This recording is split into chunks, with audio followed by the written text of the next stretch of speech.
ইন্ডিয়ার একটা দীর্ঘমেয়াদের পরিকল্পনা ছিল পাকিস্তানের রাজনৈতিক নেতাদেরকে পাকিস্তানের জনগণের বিরুদ্ধে ঘৃণা এবং একটা দানবায়ন প্রকল্প জানানো, মানে তাদেরকে দানব হিসাবে উপস্থাপন করা পৃথিবীর সামনে। ভারত পাকিস্তানের প্রতিনিধিত্ব করে এমন নেতাদের, যেমন ধরেন মোহাম্মদ আলী জিন্নাহ, উনাকে দুষ্টু, বিভ্রান্ত, দুর্নীতিগ্রস্ত হিসেবে উপস্থাপন করে।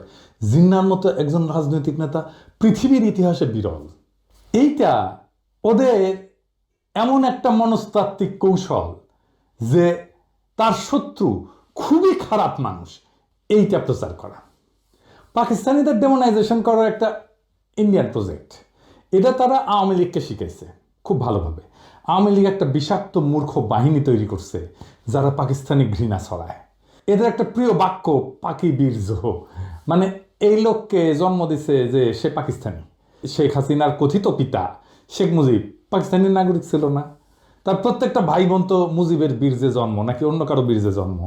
মুজিব তো পাকিস্তানি নাগরিক ছিল নাকি ওরা কোনো ইন্ডিয়ানের বীর্যে জন্ম নিচ্ছে? হাসিনার ভাই বোনেরা নাকি সেই গল্প সত্য যে মুজিবের আসল নাম দেবদাস চক্রবর্তী? হ্যাঁ, এই যে দেখেন মেঘমাল্লার স্লোগান দেয়, জানি জানি সবই জানি, সাদিক কায়েম পাকিস্তানি। শুনেন,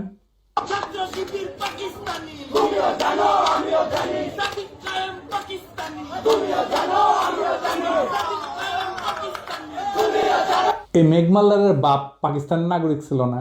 ওর বাপের পাকিস্তানি পাসপোর্ট ছিল না? নাকি ওর বাপের জন্ম বাংলাদেশ সৃষ্টির পরে?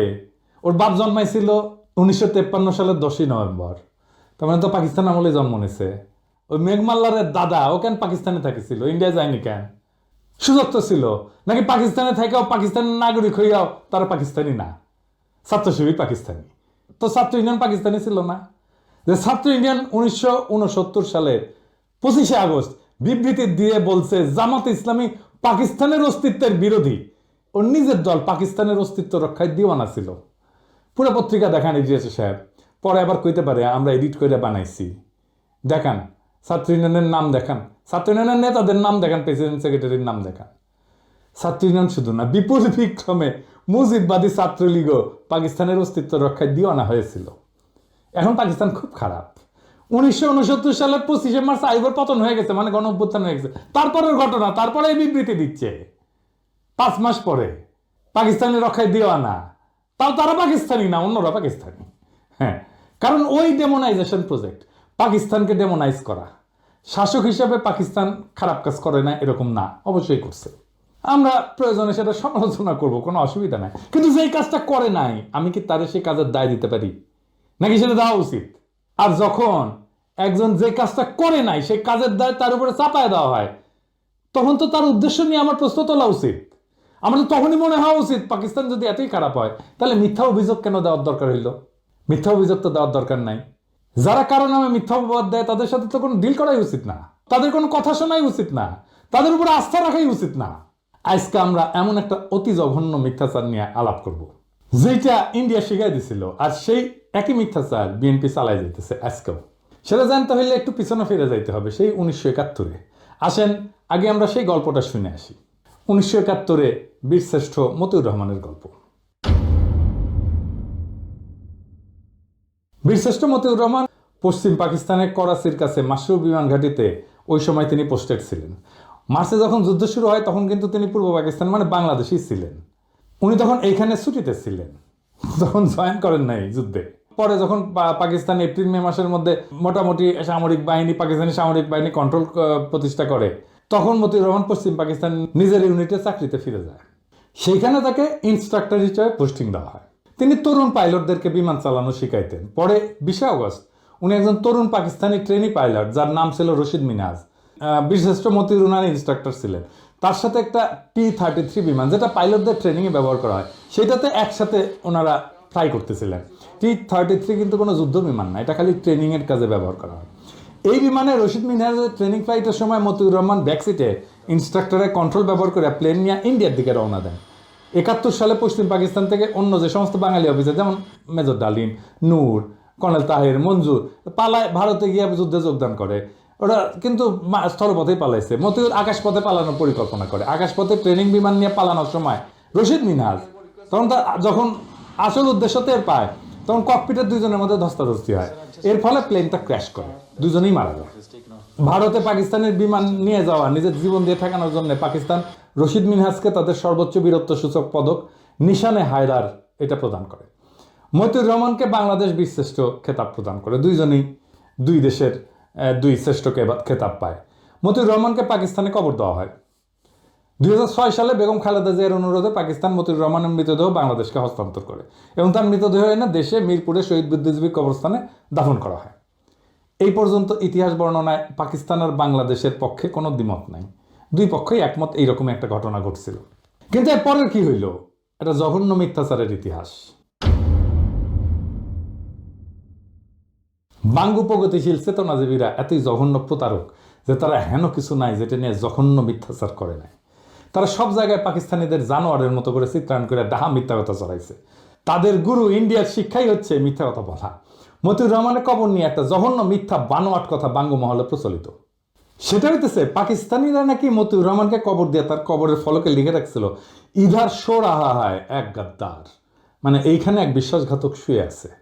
এটা একদম সবার মুখে মুখে প্রচলিত। আপনি সার্চ দিলে, ফেসবুকে সার্চ দেন, গুগলে সার্চ দেন, এটা আপনি পাবেন। বিএনপির অফিসিয়াল ফেসবুক পেজে এই কথা ছড়ানো হয়েছে। দেখেন কি লিখছে, পাকিস্তানে একটি কবরের উপরে লেখা ছিল ইধার শো রাহা হয় এক গাদ্দার। বাংলা অর্থ, এখানে শুয়ে আছে এক বেঈমান। পাকিস্তানের সেই গাদ্দারটি কে তা কি আমরা জানি? তিনি বাংলাদেশের বীরশ্রেষ্ঠ মতিউর রহমান। দীর্ঘ 35টি বছর পাকিস্তানের মাটিতে চরম ঘৃণা ভরে শায়িত ছিলেন আমাদের মুক্তিযুদ্ধের এই নায়ক। 2006 সালে তৎকালীন প্রধানমন্ত্রী বেগম খালেদা জিয়ার ঐকান্তিক প্রচেষ্টায় বীরশ্রেষ্ঠ মতিউর রহমানের দেহাবশেষ বাংলাদেশে ফিরিয়ে আনা হয় এবং পরিপূর্ণ মর্যাদায় দেশের মাটিতে দাফন করা হয়। বাংলাদেশে তার মৃতদেহ আসা পর্যন্ত খালেদা জিয়া এয়ারপোর্টে অপেক্ষা করছিলেন। হে মৃত্যুঞ্জয়ী, তোমার আত্মবলিদানের বিনিময়ে আমরা পেয়েছি একটি স্বাধীন মানচিত্র। তোমাকে আমরা ভুলি নাই, ভুলব না। তুমি আছো লক্ষ কোটি বাঙালের হৃদয়ের গভীরে শ্রদ্ধাঞ্জলি। হ্যাঁ, পুরা আওয়ামী বয়ান। আওয়ামী লীগ তো জাউরার জাউরা, তারা বলতে পারে, কিন্তু বিএনপি কেন? যে বিএনপি দাবি করে তারা মতিউর রহমানের মরদেহ বাংলাদেশে নিয়ে আসছে পাকিস্তান থেকে, তারা মতিউর রহমানের কবর দেখে নাই? ওখানে লেখা ছিল যেখানে গাদ্দার শুয়ে আছে, তারা অপমান করে কবর দিছিল পাকিস্তানিরা। মতিউর রহমানের কবরে আসলে কি লেখা ছিল? আজকে এপিসোডে ভুয়া মিথ চিরতরে জয় বাংলা করে দেব। বিএনপি কি পাকিস্তানে গিয়ে দেখে এসেছে মতিউর রহমানের কবরে কি লেখা ছিল? যাওয়ার তো কথা, কারণ ডেড বডি নিয়ে আসার সময় তো গেছিল কেউ না কেউ। আর দেখে যদি বুঝতে না পারস, নাই জানস, তাহলে ডা মন করা মিথ্যা কথা সরাস কেন? আজকে বিএনপিদের পাকিস্তানের মাসরুর বিমান ঘাঁটিতে অবস্থিত মতিউর রহমানের অরিজিনাল কবরের ছবি আর সেটার ফলক দেখাবো।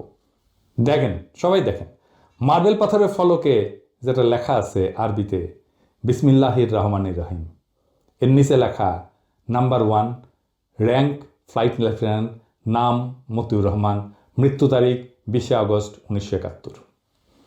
হারামজাদারা এখানে কই লেখা দেয় যে এখানে গাদ্দার শুয়ে আছে? এখানে দেখেন সে কবরের ছবি, আর সেই কবর তুলে বাংলাদেশে পাঠানো হচ্ছে তার ছবি। এডিটর সাহেব দেখায় দেন এটা সেই সময়ের ছবি যখন তার দেহাবশেষ তুলে বাংলাদেশে পাঠানো হইতেছে। নিচে দেখান, বিএনপি বিসমিল্লাহির রহমানির রহিম না বইলে বক্তৃতা শুরু করে না, কিন্তু বিসমিল্লাহির রহমানির রহিম যখন সামনে দেখে এটা পড়ে বুঝতে পারে না। মানে সব জায়গায় ডাহা মিথ্যা কথা না ছড়াইলে পেটের ভাত হজম হয় না। বিএনপির এই চেতনার বয়ান পোষ দেওয়া লাগে। বিএনপির মহাসচিব ভাষণ শুরুর আগে ঠিক মতো বিসমিল্লাহ মতো পড়তে পারে না, সেখানে পাকিস্তানিরা মতিউর রহমানের কবরে মার্বেল পাথরের ফলকে বিসমিল্লাহ খোদাই করে রাখছে। এখানে কই চরম ঘৃণা ভরে তারে দাফন করছে পাকিস্তানে। ঘৃণার চিহ্ন দেখলেন আপনারা? বিএনপি তো একটা ব্যক্তি না, একটা সংস্থা না, একটা বিশাল দল। তারা যদি এমন মিস্টেক করে তাহলে দেশ চালাবে কিভাবে? এত এত নাকি বুদ্ধিজীবী এদের, বিরানি আলম, জামাই কোটার বুদ্ধিজীবী, এত কিছু আছে তাদের, তাহলে এরকম মিস্টেক কেন হয়? আর সবচেয়ে বড় কথা, যদি বিএনপি কখনো ক্ষমতায় যায়, চান্স যদিও কম, যাই হোক, তখন পাকিস্তান কি এটা মনে রাখবে না যে তারা পাকিস্তানের বিরুদ্ধে এমন একটা মিথ্যাচার করছিল? কূটনৈতিক সম্পর্ক কেমনে করবে? পাকিস্তানের বিরুদ্ধে মতিউর রহমান বিদ্রোহ করছে, তারপরে পাকিস্তান তো তাকে স্বাভাবিকভাবে সম্মানের সাথে দাফন করছে। বাঙ্গুরা যত পশ্চিম পাকিস্তানি অফিসার সৈনিক হত্যা করছে, তাদের একজনের কবর দেখাতে পারবে বাংলাদেশে? বলেন তো, মরে নাই? তারা মরছে না? একজনকে তো কবরও দেয় নাই বাঙ্গুরা, শিয়াল কুকুর দিয়ে খাওয়াইছে। বছরের পর বছর ধরে এই অপবাদ দিয়ে গেছে পাকিস্তানকে। পাকিস্তান তো এখন নিজের ভিকটিম দাবি করবে, করাই তো উচিত। পাকিস্তানের বিরুদ্ধে করা বাঙ্গুদের সকল অভিযোগ কি এখন আপনার বিশ্বাসযোগ্য বলে মনে হবে? আমাকে নিয়ে অনেকে বলে আমি পোল্টিবাজ। বিএনপির নেতা অ্যাপোলো বলছে আমাকে নাকি 2013 সালে পিনাকির সাথে তর্ক করতে হবে। আমার অবশ্যই ট্রান্সফরমেশন হয়েছে, চিন্তার ট্রান্সফরমেশন হয়েছে। হয়, মানুষ বড় হয়। ক্ষুদ্রকালে আমরা সবাই চকলেটের জন্য জীবন দিয়ে দিতাম না একটা?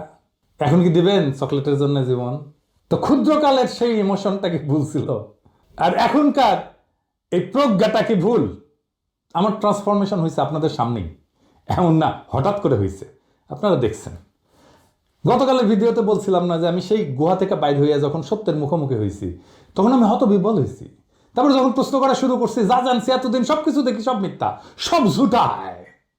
আমি একটা এক্সাম্পল দেখাই, এটা আমার প্রজন্মের যারা, আমার সাথে মুরব্বী যারা, তাদের বলবেন, ওনারাও সাক্ষ্য দেবেন। আসেন সে এক্সাম্পলটা দেখি। আমরা যখন ছোট ছিলাম তখন এই ছবিটা ছাপা হইতো পত্রিকায়, বলা হয়তো পাকিস্তানি ছেলেরা লুঙ্গি খুলে দেখতেছে তার খতনা করা আছে কিনা, হিন্দু না মুসলমান। ছবিটা পাকিস্তানি আর্মির না, ইন্ডিয়ান আর্মির। ছবিটা তুলছেন কিশোর পারেক, একজন ইন্ডিয়ান ফটোগ্রাফার। যখন ইন্ডিয়ান আর্মি বাংলাদেশে ঢুকছে সেই সময়কার ছবি।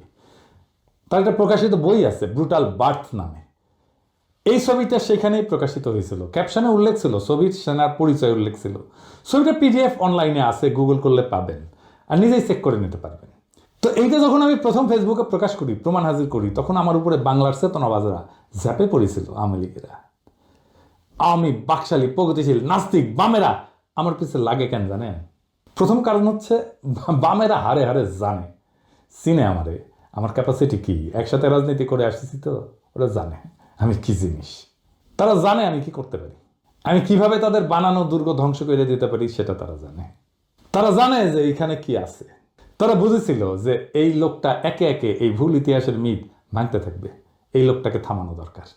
কিন্তু তারা বোঝে নাই কেমনে থামাইতে হবে, এখনো বোঝে নাই, পারবেও না কোনোদিন থামাইতে। তারপরে তো একে একে মিথ ভাঙতে থাকলাম। আমেরিকা এক একটা ভাবে মুক্তিযুদ্ধের বিরোধিতা করেছিল, সেই মিথ ভাঙিছি না? ইসলামপন্থী আলেমেরা মুক্তিযুদ্ধের বিরোধিতা করছিল, সেই মিথ ভাঙিছি না? রাজাকারদের দাড়ি টুপি ছিল আর তারা পায়জামা পাঞ্জাবি পরতো, সেই মিথ ভাঙিছি না? ধর্মনিরপেক্ষতা প্রতিষ্ঠা করার জন্য মুক্তিযুদ্ধ হয়েছিল, সেই মিথ ভাঙিছি না? দেশ ভাঙার জন্য মুসলিম লীগ দায়ী, সেই মিথ ভাঙিছি না? 1971-এ 30 লক্ষ শহীদ হয়েছে, সেই মিথ ভাঙিছি না? ভাষা আন্দোলনের মিথ ভাঙিছি না? 6 দফার মিথ ভাঙিছি না? পাকিস্তানি শোষণের মিথ ভাঙিছি না?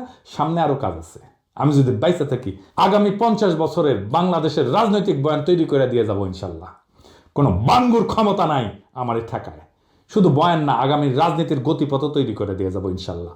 জুলাই বিপ্লবের যোদ্ধাদের অনেকে হতাশা নিয়ে মেসেজ করে, শহীদ পরিবার মেসেজ করে, আহতরা হতাশা নিয়ে মেসেজ করে। কয়দিন আগেই আবু সাইদের বড় ভাই ফোন দিছিল, মেলা হতাশার কথা বলল।